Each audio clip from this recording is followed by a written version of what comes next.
I want to thank Councilwoman Tameika Devine, first African-American woman elected to the Columbia City Council. Committed. She is very committed to the improvement of our community. Bold in that she's willing to talk about difficult issues. Not only is she a leader in her community, she's a leader in her sorority. She's an excellent example of what leadership is. I'd go anywhere, anytime to do anything for Tameika Devine.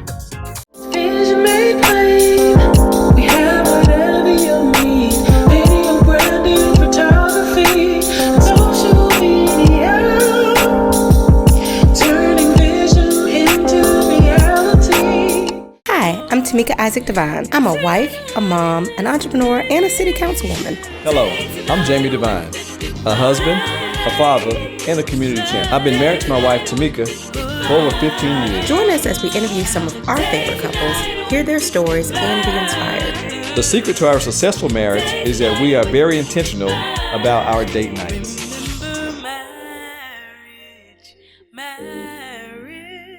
Marriage is a partnership. Hi, I'm Jamie. Hi, I'm Tameika. And we are the Devines. Thank you so much for joining us for tonight's episode of Date Night with the Devines. We are super excited. We've had an amazing first year, and we could not have done this without you. Thank you to our listeners, our viewers, and our supporters for supporting our first year of Date Night with the Devines. Date Night with the Devines is an idea that we came up with a couple years ago. We all know that, a lot of times we see things on TV and the media that aren't always authentic and are true. And then when we had our first family, the Obamas in the White House, everybody was so excited about having an amazing example of Black love. And I think that when they left the White House, most people were like, we're looking for examples of great, amazing couples. And so as Jamie and I go around, people were always saying, Tameika and Jamie, you guys inspire us. We love what you do. We love watching you. And it made us start thinking that there was a need for us to have an opportunity to highlight other amazing couples, examples of Black love that we all can be inspired with and learn from. And so that's how Date Night with the Devines was birthed. And so if this is your first time tuning in, we thank you so much, and we hope it's not your last time. Right. So we are super excited for tonight's final episode of 2019. We've got an amazing couple here that we're going to introduce you to. So Jamie, you want to take that away? I sure will. Again, we're super excited tonight for the finale for 2019 to have with us two amazing couples that in their own right serve as great role models across the nation of these United States of America. First, I'll introduce Miss Diane Patrick, who is a mother, a teacher, a lawyer, and an active member of her community. She and I have something in common. She is, as I serve on the school board, she's a former elementary school teacher. Right. Mm-hmm. And so we thank you for your service and what you do. And she's also a labor and employment lawyer, attorney. Recently retired. Yes. Good for you. And then we have with us Deval Patrick, former Governor Deval Patrick, who is the 71st governor of the state of Massachusetts. He's an American politician, a civil rights lawyer, author, and businessman. And prior to becoming governor of Massachusetts, he was the Assistant Attorney General for the United States of America. Correct. And also the first African American elected governor of Massachusetts. That's right. All right, very good. So again, welcome. Thank you all for being with us tonight. Good to be here. And thank you, and welcome down south. Sorry, it's a little chilly tonight. This is enough. This doesn't count as chilly to us. Oh, okay. Well, that is good. So I'll start with the first question as I always do. So either one of you can answer this, or both of you can answer this. So tell us a little bit of how did you all meet? So you know what this is like. Which side of the story I was just going to say, there are always two versions, right? Exactly. Well, I can I think be briefer than Deval. We were set up. In fact, I was living out in Los Angeles practicing law, and Deval had just graduated from law school. Came out to Los Angeles to clerk for a judge for a year, and a former law school classmate of mine and then colleague at the law firm, we were both practicing met Deval at a dinner party one Sunday night with some other friends, and she came to work on Monday and said, I met this guy at a dinner party last night, and you got to meet him. The two of you would be perfect. And the only problem with that is that I was in the middle of trying to get a divorce. So it wasn't the most opportune time, nor was I interested in dating anybody for a long time after, if once my marriage was going to be ended. So I resisted, and she kept pushing, and she said, he's here for just a year. He's already been here 3 months. You got 9 months to go. You need to meet this guy. And I finally agreed that if I would meet him in a crowd, that would be fine. And so they organized a crowd. She and some other law school classmates of mine organized a crowd, and that's where I met Deval. Wow. Oh, wow. So do you have any changes to that story? I'll give a little more color. She knew that we were being set up. I did not. And these friends organized this crowd as a Halloween party. And I got a call saying, you got to come. You'll meet some new people. Be a lot of fun, but you have to come in costume. And I said, I'm a grown man. I'm not coming in costume. They said, no, we do it up big here in Los Angeles. You have to come in costume. So I thought, okay, don't be uptight. So I got up in a caftan I brought back from Africa. I lived there for a while, and I had a spear and no shoes, and I went striding into this party in my costume. And I was the only one they had invited to come in costume. Oh, wow. You know how you talked about before we started how Tameika, you saw her in that blue jacket? Yes, yes. So Diane was across the room in a black silk pantsuit. Oh, wow. And there I was with my weapon. Eventually I caught on. I got the joke, to the extent it was funny. Eventually I caught on to what this was about, because they had all these things arranged just so we would be together. For example, they had a pumpkin carving contest. That's right. And everybody was paired up, and Diane and I were paired. And I am convinced we could have just, kicked or stabbed the pumpkin and won, because the prize was a single bottle of champagne, which we were supposed to drink at some private time. Right. And it began to occur to me around then. But I should say that this past May we celebrated our 35th wedding anniversary. That's right. Congratulations. So it's been, despite the spear in hand, it was meant to be. So I hope on your anniversary you sent them a single bottle of champagne. We still see them. We do. They still live out in LA. They're still very good friends. Yeah, we become close with their kids and ours. And that's good. Yeah. And I did mean to say earlier, and I do apologize, that you have two beautiful daughters, Sarah and Catherine, and one grandson? That's right. Grandson, 6 years old. His name is Gianluca. Gianluca. His dad's Italian, and so his name is Gianluca Morgese. Okay, very good. Yeah. Very good. He's as sweet as can be. Listen, they live with us. Yeah. Okay. Very good. Okay. So my next question. You will be. Let me tell you. I'm sorry. There's nothing like grandchildren. You will wonder why you didn't skip the kids and go right to the grandkids. Well, I guess if you could skip kids to have grandchildren, but it's kind of not possible to do it. It is amazing. That's what we hear. We have a ways to go. Yeah, we have a 2-year-old, so yeah. Ways to go. We met him. Yeah, we have a ways to go. So just to continue with the conversation, Governor, were you always interested in politics? And what motivated you to run for your first elected position? The answer is I've always been interested in politics. I haven't always been interested in running. Okay. I do have a kind of an old-fashioned sense of citizenship, that we're supposed to participate and contribute. My first career was as a civil rights lawyer at the NAACP Legal Defense Fund. And then in private practice, I spent about a third of my time on civil rights work. And I know my history, our history, and how hard it was to get the vote. Diane's the one who's really interested in politics. I would say before me. We're focused on the ins and outs of politics. Well, I followed it. Yeah. I was never interested in being a politician, still am not. Because you're from a political family, right? Yes. I am, but it never, I mean, I was a child. My grandfather was an elected public official in New York, the first black elected public official from Brooklyn. Oh, wow. And served in the state legislature for 20 years, Oh, wow. 1948 to 1968.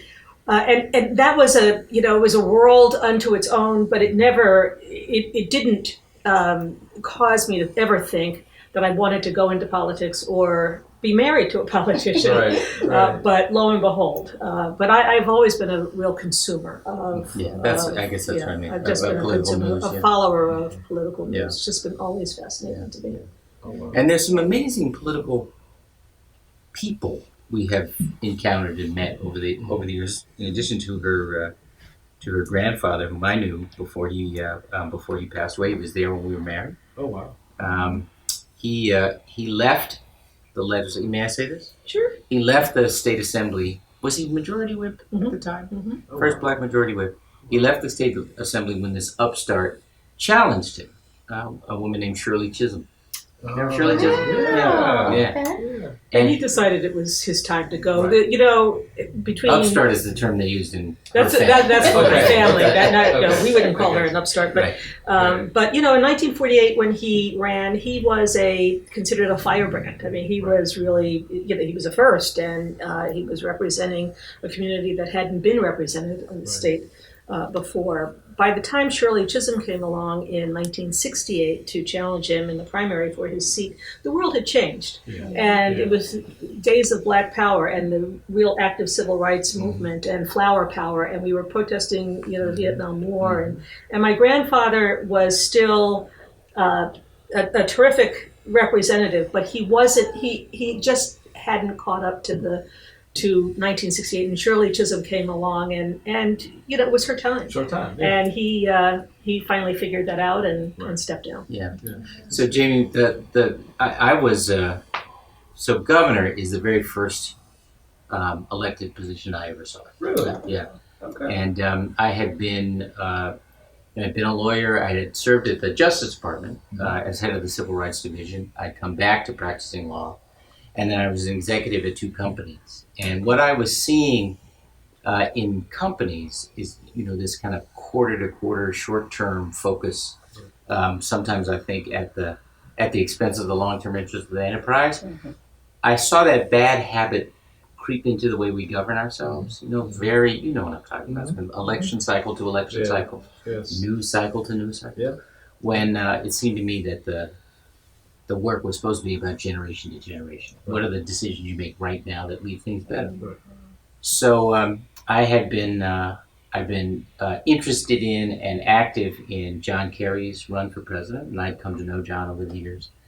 And when he lost, there was just something that made me wonder. And I say this respectful of him, but it just felt like he was just trying to figure out how to thread a needle between whatever the consultants were telling him was his path to victory, instead of being himself all the time, and making his case for why he thought this was important and what he could contribute. And that is different, I think. Yeah. And I was hoping for that from him, and I thought he was capable of it, but it's not what I saw. And I think he paid a political price for it. So then I thought, I wonder whether it's possible to run on your convictions, to be willing to lose. And so we set out. And I remember, I'm going to leave aside for a second what Diane's reaction was to that idea. But my friend of many, many years from Chicago had run for state senate and then decided to run for the United States Senate and won. And when Barack Obama was unpacking his boxes in his new office in the state office, in the Senate office building, I went to see him to congratulate him and say, you know what, I'm going to run for governor. And he said, huh? He said, you got any money? I said, nope. He said, you got any organization? I said, nope. He said, what's your name recognition? I said, 1%, 2% on the days I'm bragging. Right. He said, I'm in. Oh, wow. And that's what a friend is. Right. Diane was a little more little reluctant. a little more reserved in my reaction. I mean, it was a shock because it seemingly came out of the blue, but on reflection, Deval has been in and out of public service, and I've always known that he is more fulfilled.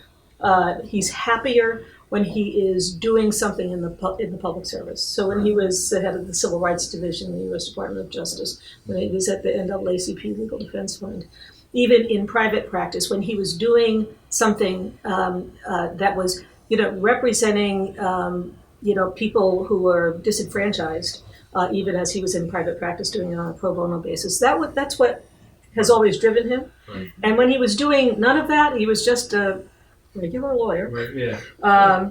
He just didn't seem that motivated. Right. Don't say that. Well, you were always a good lawyer. No. That's very different. It was your passion was in doing public good. So, in hindsight, I never should have been surprised that would be your ambition. I thought you might run for Parks Commissioner, though, or something like that. No, actually, that was the reaction. Remember that I got from a lot of people because you go around and you pay your respects, and I had met the mayor of Boston, and the person we'd had 16 years of Republican governors, and the party had really organized around. They were determined this time. Right. And the party elders, as it were, had organized around the sitting attorney general, whom I also knew, not well, but I knew him. And he's a fine guy. But again, it was going to be his turn rather than, whose time it was. Right. And one of the points was going to be about him and not about us. Right. And I remember going to see the mayor of Boston. And his reaction was kind of like most people I went to pay my respects to, which was, fine guy, why don't you run for state rep? Right. Like, why don't you do something like that? We got this all sorted, and he's raised a lot of money, and we're all organized around him.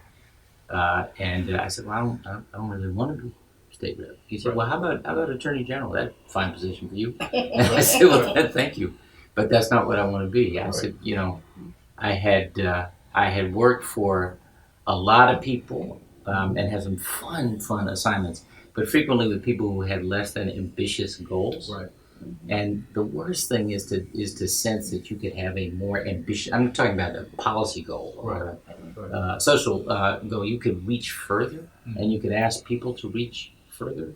And it's just so frustrating. So I said, you know what? I want to be the one to set the agenda. So I ran for governor. Wow. And had people just doing that sort of tisk thing and nice guy, but see ya until they couldn't do that. Yeah, until you won. Yeah, right. Till you won. Yeah, my very first election, I was 28 years old, and I challenged a 16-year incumbent. Yeah.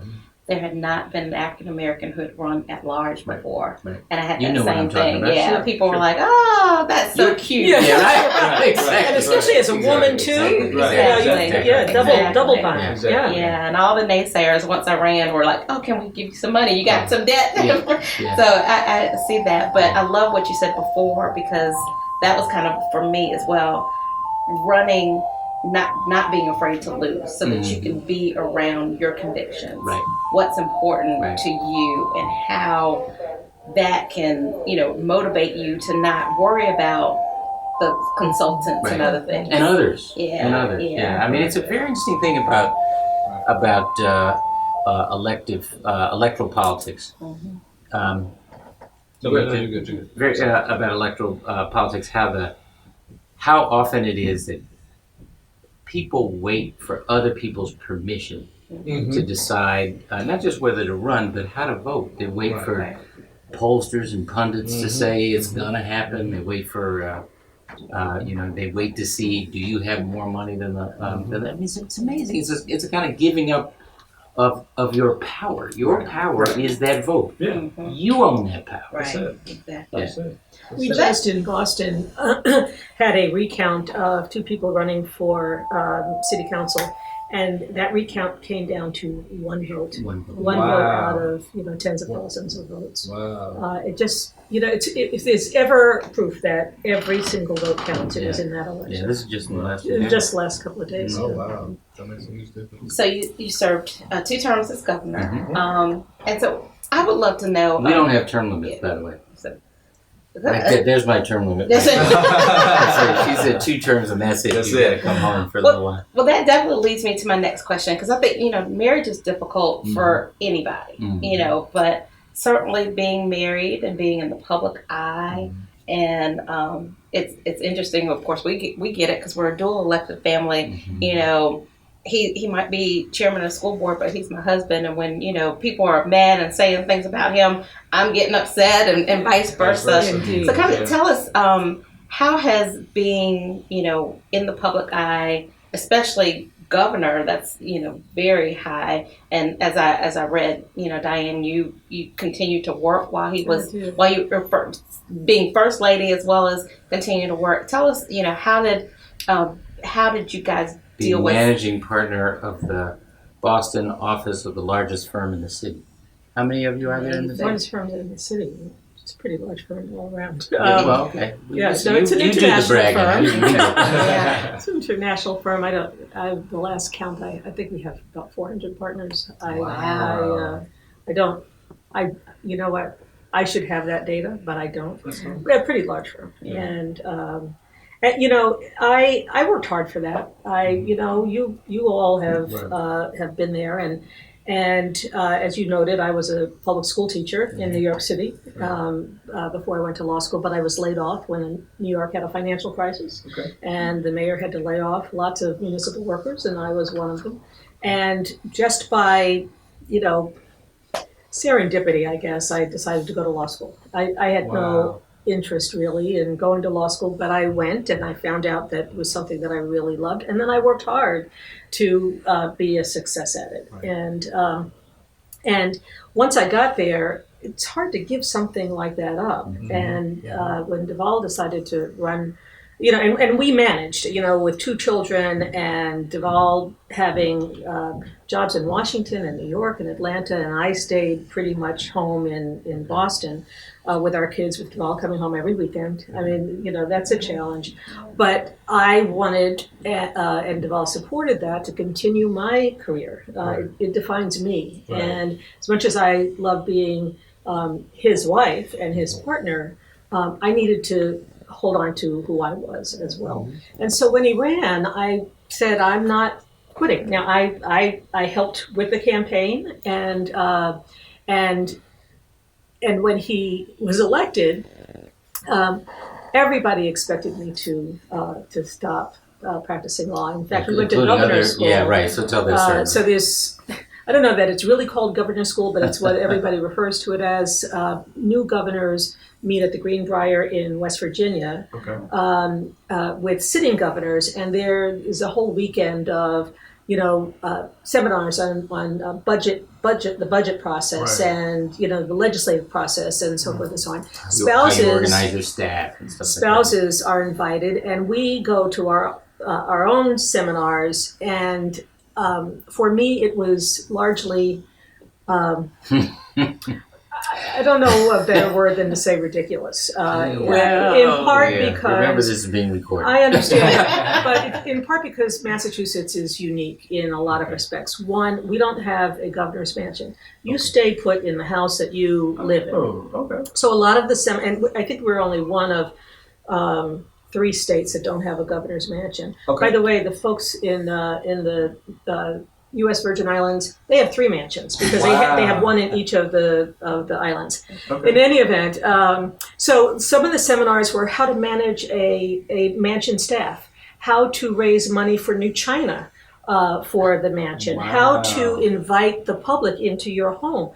Meaningless to me. And then there were other, it presumed that you were going to spend your time being a full-time hostess and first lady. And I wasn't. And so I... Well, so you remember when you said you were still going to work? Yeah, so one of the first ladies said, we'll see how long that lasts. Oh, And, you know, to me, that was a challenge. Right. Somebody says that, then I'm going to, it's going to last. Right. And I'll be brief, but I was able to manage it by, even though, you know, my work doubled because being First Lady was not as busy as being governor, but I had evening and weekend and sometimes during the day obligations. People expected me to show up. Right. But I also had obligations to my colleagues, to my clients, to my to the associates that I was helping to train and mentor. And I worked really hard to keep those two separate. Mm-hmm. So at the office and when I was out with clients, people wanted to know what was going on, you know, with the governor, or they wanted to comment. Everybody wanted to comment, you know, their opinion about what he should have done or shouldn't have done. And I was very determined to say, not here. This is what I'm doing here. That's in the other part of my life, and we're not going to let that mix. That's right. And by the end of the 8th year, I would say by the end of the 2nd year, people got it. And I didn't take the First Lady and the Governor's life to work with me, and I didn't bring that to my First Lady duties. It was very challenging, but it was very satisfying to me because I came out of that. I was still who I was. Right. I hadn't become somebody that everybody expected me to be as First Lady, and you know, I was pretty proud of that. I just say that Diane was a brilliant but reluctant First Lady, as you heard. Mm-hmm. But she's in addition to being a really committed professional in her own right, she was a pretty private person. Right. Mm-hmm. And you know, the professional part was always compromised when, you know, I was introduced with this sort of florid or floral introductions, and then they would refer to her as my lovely wife, and sometimes by the wrong name. Yes. Wow. His lovely wife Denise. His lovely wife Deborah. Cheryl was the one that. Cheryl was right. That was the furthest away from Diane. Indeed. And but you know, when in the first few weeks, months in office, we had a rough time, bumpy time, because it was kind of a hazing. You know, here I'd come. I wasn't supposed to win. Our dynamic at home is less Democrat-Republican than it is inside or outside. Right. They're very tight, inward-looking Democratic establishment, and I was not their choice. Mm-hmm. And here I came, and I won the primary, and then I won the general, and was first Democratic governor in 16 years, and won by a lot.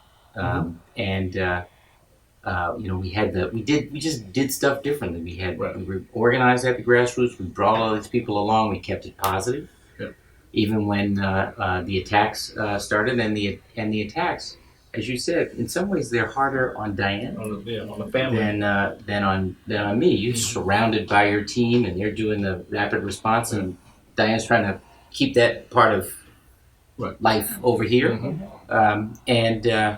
in those early days, it was so nasty that I don't know if it was just that, but it got kind of all caught up. Yeah, there was a lot going on, and trying to keep my practice together, which I, as I said, I had built and wasn't going to sacrifice it. Yeah. So can I say? Sure, of course. It's well, I don't want to talk about you right here. Well, you know, by the end of the campaign and Deval won, I was exhausted.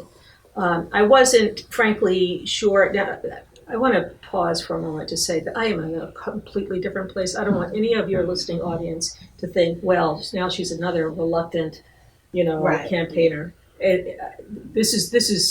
That was then, this is now. Right. I am 120% in and excited about this campaign, and I'm in it to win it. Mm-hmm. But back then, I wasn't sure that Deval could win, so I kind of went along expecting that he probably wouldn't win. So when he did, that was a shock to my system. And I thought life as we know it is going to change, and it did. And we were being defined, and our family was being defined, you know, by the media, as people I didn't even recognize. And within the first 2 months or so of Deval being in office, I kind of fell apart. I had to take some time off, and work on myself, work on my health, both physical and mental, and I think a lot of people didn't think I'd come back, but you know what? I came back stronger, more resilient, more proud of him and what we had accomplished, and ready to go forward. And it's been a wonderful, with all of its challenges. It was a wonderful experience, and I remember at the end when Deval took the long walk. You take a long walk when you're leaving office down the State House steps, and very symbolic. I was in tears because it was, to me, the end of an amazing chapter in the state. Wow. And with all that Deval had accomplished, so I was proud of both of us. So you mentioned this, Diane. I really want. So let's just really deal with where we are now. Mm-hmm. So right now, Deval, you have announced your candidacy for Democratic nomination for the President of the United States. How about that? And that is amazing. Congratulations. Thank you. Yes, congratulations. And I know that there were some talks, and you had a desire earlier, but in late 2018, you decided not to run. Right. And, as Diane said, we don't want anybody to think that it was because of any reluctance or anything. Mm-hmm. Can you share with everybody kind of what was your decision then not to run? And then what is your decision now why to run? People keep asking me why now. Yeah. So let them hear it from you. Why now? Well, we were 2-3 weeks from announcing. We had organized. We even talked about where we were going to announce and what that first couple of weeks was going to be like. And I'd done a lot of thinking and working on it. And Diane and the rest of the family had all been involved in those conversations, and a lot of our political family. Right. And I think it was I think I'm right. It was about 3 weeks before that you were diagnosed with uterine cancer. Mm-hmm. Yeah, and that word has a weight. Yes. Fair to say? You don't know how heavy it is. Yeah. But it was sort of out of the blue. I mean, it wasn't as though there's any history in my family.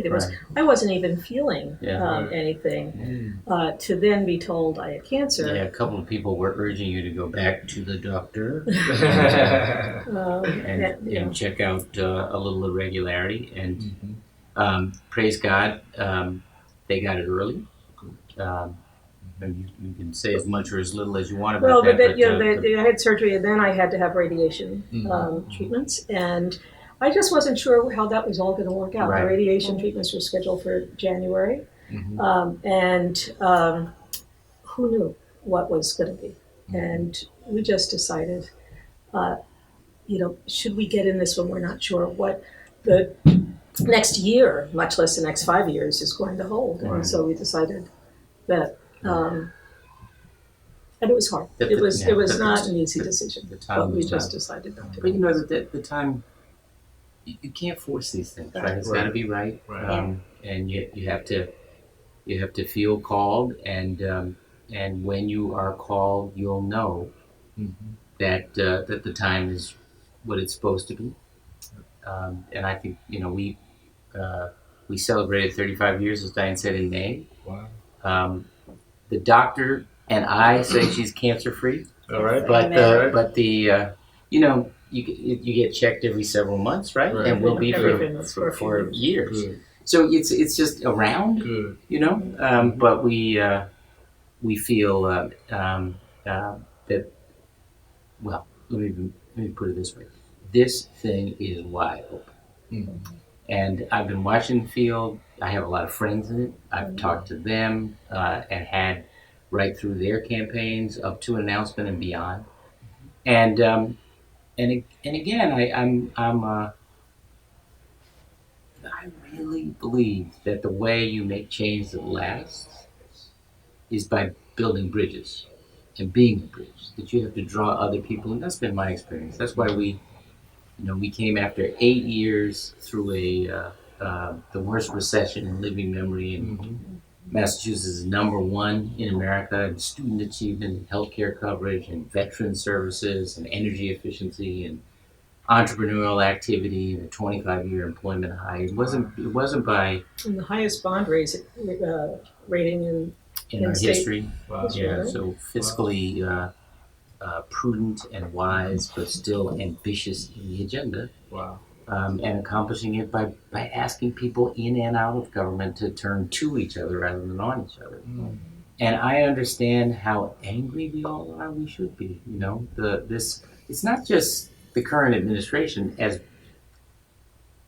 embarrassing as it is, but the times have exposed some unfinished business, socially and economically in the country, and the moment seems to call for an ambitious agenda, but delivering that requires bridge building, and I'm more and more worried that some of my friends have turned into kind of offering our angry alternative to theirs, than trying to figure out a way and really understanding that to govern you gotta be willing to listen to people who may not agree with you. So here we go. So before we wrap up, just two more questions. Jamie always gets the last question. Before he gets his last question, I just want to ask you, so, with everything that you've talked about,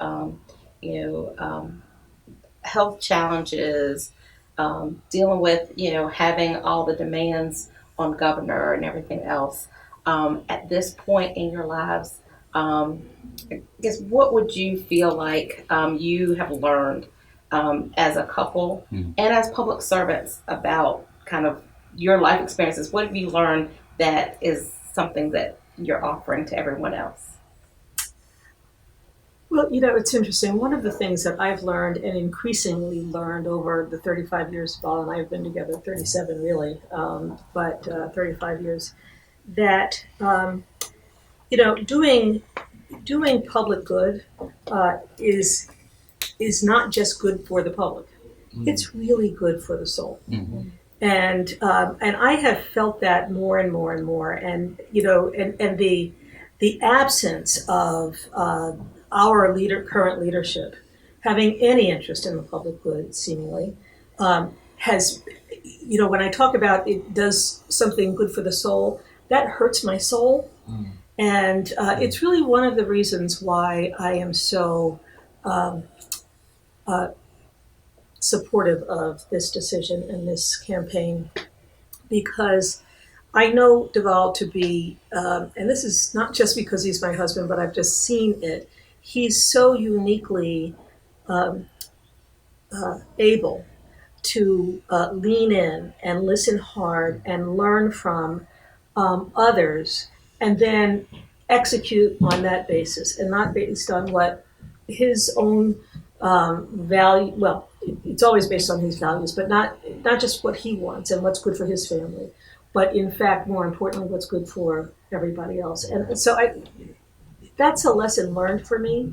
It's been a long journey. I was a New Yorker, and sometimes we could be a little hard on people. And boy, this has been a 35-year journey in understanding that doesn't do anybody anything. It just hardens you inside. So that's been what's been lasting for me. So to finish up, and our finale question, I guess, for 2019. What would you all tell a younger Diane, a younger Deval, when it comes to marriage and when it comes to looking for a mate? Or what advice would you share with younger couples as well when it comes to marriage and when it comes to date night? Because this is date night with the Devines. Yeah. So how do you see, and even now, how do you see dating as you're on the road on the campaign? And again, what would you tell that? How would you share it with a younger couple? And what would you say to younger Diane and younger Deval when it comes to dating? You go first, because I'll hear it as a critique. No, I will be very brief. I think you just have to be committed to each other, each other's happiness, health, and success, and make decisions together.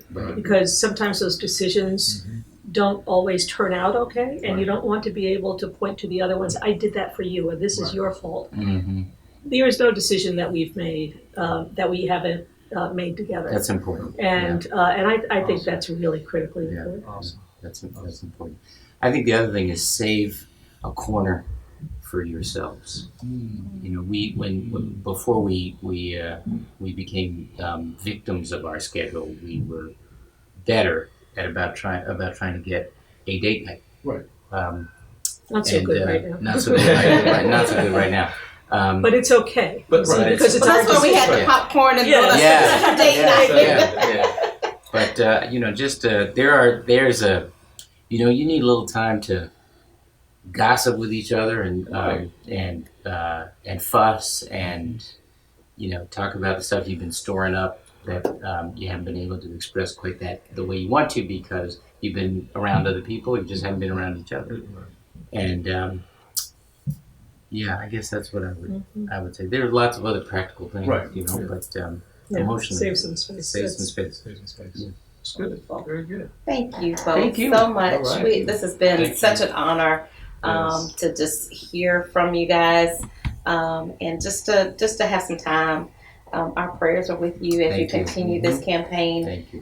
And that you continue to share your vision for this country with America. Thank you. And thank you for joining us for the last episode of 2019 of Date Night with the Devines. It has been our honor to share with you over the last few months amazing couples like the Patricks, and hopefully you've gleaned some advice, some things, whether you're single, whether you're married, whether you're looking for that next marriage. We want to make sure that you are inspired to know that strong, amazing examples of Black love are right here in front of us all the time.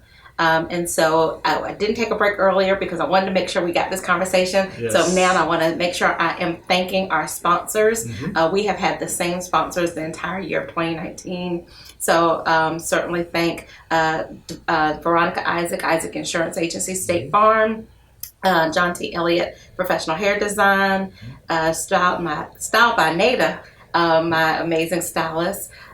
We've got Shana Boss, Boston First Administrative Management Services, Dr. Macy Smith, Isaac Insurance Agency, Jabber and Isaac, a law firm, and Possibilities Institute. And then, of course, cannot do this without Darren Murphy and Visions Made Plain. Darren has been here, our producer, for the entire year, and so we thank him. And again, we thank you for tuning in. Remember, you can catch us every third Monday here on Facebook and on Freethinkers Radio. And 2020 is going to be amazing. Stay with us. We have other amazing couples we're going to bring you. We're going to continue to step it up. I think this is God's doing for us to be able to be here with the Patricks. So this shows us next year we're going to continue to bring you amazing couples that you learn from. So until next time, I'm Tameika. And I'm Jamie. And we are the Devines.